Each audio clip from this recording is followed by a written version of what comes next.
کسی جگہ اگر نماز پڑھ رہا ہو کوئی شخص اور وہ سنتیں ادا کر رہا ہے اور سنتوں کے ادائیگی کے دوران کوئی اور صاحب آتے ہیں، اس کے کندھے پہ ہاتھ رکھتے ہیں اور اس کے پیچھے اس کو اپنا امام بنا لیتے ہیں، خود مقتدی ہو جاتے ہیں۔ اب یہ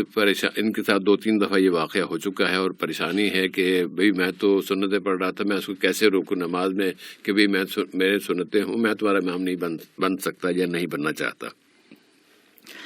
صاحب اس کے بارے میں اختصار کے ساتھ ہم اس طرح بات پیش کرنا چاہیں گے کہ پہلی بات یہ ہے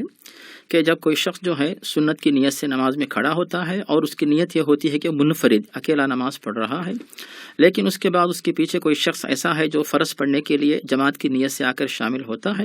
اس کی نیت فرض کی ہے، یعنی گویا کہ امام کی نیت جو ہے وہ منفرد کی ہے اور جو ہے امامت کی نیت نہیں، پیچھے کھڑے ہونے والا فرض کی نیت کرتا ہے، جماعت کی نیت ہے۔ تو ایسی صورت میں جو ہے اگر کوئی شخص تنہا نماز پڑھنے والا اس کا ساتھ نہ دینا چاہے تو پھر وہ اشارہ کر کے روک سکتا ہے، اس بات کا امکان ہے۔ لیکن اگر آپ اشارہ نہ کریں اور اپنی نماز کو جاری رکھنا چاہیں، بالکل اس بات کی اجازت ہے۔ جیسے آپ کی نیت سنت کی ہے اور پیچھے والا جو ہے فرض کی نیت کر رہا ہے، اس بات کی دلیل جو ہے بخاری اور مسلم کی حدیث جس میں معاذ بن جبل کی حدیث ہے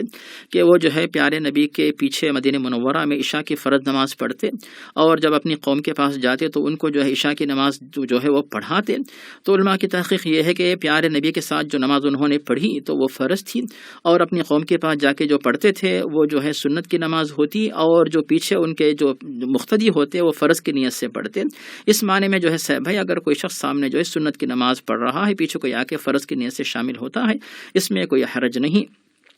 اب مجبوری یہ پیش آتی ہے کہ اگر وہ یعنی سنت میں تو بھائی کوئی بھی جہری قرات نہیں کرتا، اب اسے مجبوراً جو ہے جہری قرات کرنی پڑے گی، پھر تکبیرات جو ہے جہری کہنی ہوگی،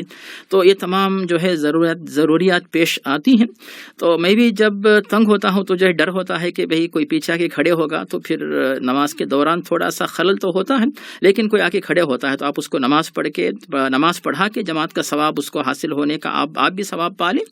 اور مجھے اگر تردد ہے تو میں کسی دیوار کے کنارے کھڑے ہو جاتا ہوں تاکہ کوئی آ کر میرے ساتھ نہ کھڑا ہو جائے۔ اس طرح کوئی طریقہ آپ اپنائیں تاکہ آپ کے ساتھ کسی کو کھڑے ہونے کا موقع نہ ملے اگر آپ کو کوئی حرج ہے، تردد ہے۔ ورنہ آپ یعنی اگر تردد نہیں ہے، کوئی آ کے آپ کے ساتھ کھڑا ہو جاتا ہے، اس کو آپ جماعت سے نماز پڑھا دیتے ہیں تو آپ کو بھی ثواب ملے گا، اس کو بھی ثواب ملے گا، حرج نہیں ہے۔